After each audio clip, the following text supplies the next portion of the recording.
Hey, Jess. Hey, so I'm out here riding with George. We were coming down this descent. I felt like I was doing pretty good in the front. And then coming up from behind me, I hear a little... I'm like, okay, so Georgie wants to pass on this super fast descent. So Georgie passes to my left and I'm like, all right, this is good. Now I'll just follow his line. And about 10 seconds later, he's putting on the brakes, doing all the stop signals, the stop. So here we are. We pulled over. I'm like, why did we stop? Why are we stopping? I'm in my flow. I know. I was doing so good. So let's see what's going on here.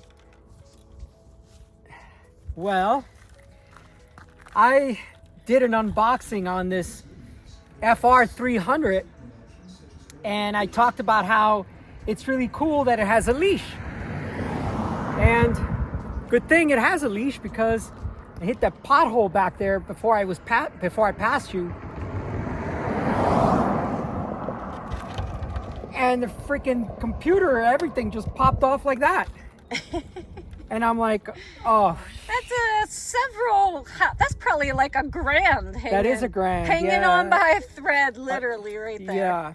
So, good thing this has a leash, but, I mean, I thought with this particular Garmin mount, it's super secure, but, you know, the 1040 has a metal thing on the bottom. So I don't know. This looks metal. I don't know why it popped out. And there was someone on the FR16. Oh, look at that. It's coming right out.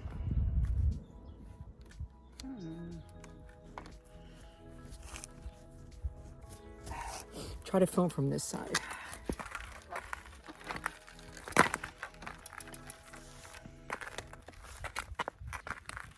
Yeah, it's not even holding. So did my mount break?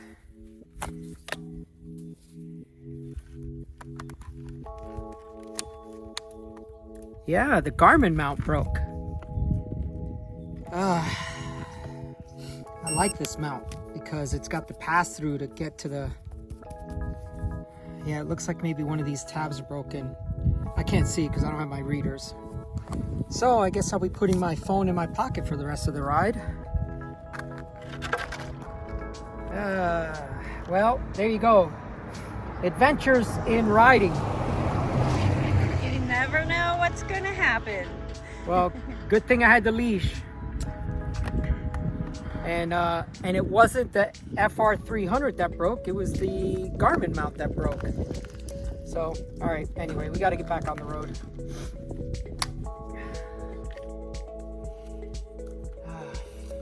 Always something. Welcome back. We're not quite halfway through today's ride and at a surf plan stop here, and George, as anticipated. So I mentioned in a previous video that whenever I go out with a new saddle, new something on my bike, or a new bike build, if there's something in particular that I'm anticipating, like Jess just said, I'll just bring a little L wrench. And so I've done 2 or 3 videos on the saddle, but I just put it on Friday. I never got a chance to test ride it. I only did trainer and around the block. And I got it pretty close, but on today's ride, it just feels high. So I had this piece of tape here, so I'm going to pull that off. And I'm just going to, excuse my back for a second. I'm just going to drop it a little bit because for some reason, it just feels high. And like I'm riding here and I'm comfortable here, but the saddle is designed to be ridden here. And that's the thing that I don't like about saddles that are designed that way. I like to just have a flat saddle so I can ride wherever I want. So dropping it is the same thing as sliding it forward to a certain degree. So that's what I'm doing. I'm just dropping it a tiny bit. because I'm finding comfort here. So in fact, you should slide the saddle forward, right, to get underneath that. So, but I need to drop it as well.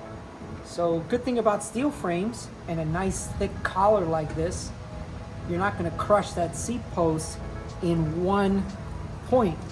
I mean, this is why I love Ritchey designs. Look at this nice thick collar here, so you can get a nice purchase on your seat post. Okay, so yeah, like Jess said, we're like 55 miles in, almost 5,000 feet in. Heck of a way to break in a new saddle. Yeah, right. I do this all the time, but you know, we're 3.5 hours in, I think, something like that. And I mean, it's not nearly as comfortable as my SQ Lab, but maybe I just got to keep dialing it in. But you know, for most people, 3-4 hours, they'd be fine. This would be a good ride for them. We're just going to be on the bike at least 6 hours today, so I want to make sure it's where it needs to be. Okay, anyway, that's all for now. Hey, Jess. Hey, made it. So we're just back from a Century ride. Yep. And normally at this time, we'd already be like in the shower, out of the clothes, starting to get into recovery mode. But today I noticed George was a little downtrodden. So I thought, nice word, babe. Maybe we'll just check in and see what's going on there. Yeah, so I didn't want to complain, but I mean, it's how many hours were we out there? I have no idea. All day. Yeah, 7 hours moving time. I'm miserable. My ass has not hurt this much in years and years and years and years. I mean, in all the years, I guess, that I've been riding an SQ Lab saddle. I mean, I do 600 Ks, 1200 Ks. I've never hurt this bad on a 7 hour. I mean, multiply that by 10, 70 hours. I've never hurt this bad. It's interesting you tell me this now, because the entire ride, how long were we out there? 6 hours? 7 hours moving. Well, 7 hours pedal, yeah. And even the stop time and everything, never once did you mention you were in pain. We stopped to adjust your seat at that.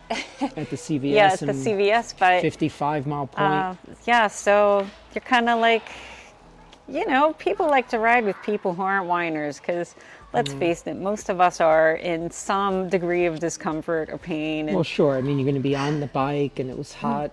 And, you know, it's October 19th, and it was 80 degrees. You know, yeah. So let's take a quick look at these saddles. So this is Jesse's bike, and this is the bike I rode today. And you know, the thing is, I wanted to like the saddle. This thing about concave design, blah blah blah. So I don't like to be forced into a position to ride. I think the biggest issue I have with this saddle is the ridges. I've just never ridden a saddle that's comfortable that has ridges. This is what an SQ Lab saddle looks like. See, this is super flat, just a tiny depression. The transition is super smooth. I mean, even with your fingers, you can't feel the transition. This is just the opposite of that. It's like padding, dip with a ridge, another ridge, padding. I mean, I was miserable. sorry, but I never would have guessed until, you know, like I said at the very end, I saw your face and I'm like, oh, this is usually not the face I see when we're done with the ride. Well, I mean, part of the problem was also I had to keep getting up out of the saddle when I usually scoot forward and spin up. That way I can just stay seated and stay aero, if you will. I mean, it's not about aero, but it's just it's a good body position. So I couldn't slide forward because it would hurt. So I'd have to get up out of the saddle, which I don't like to do if I don't have to.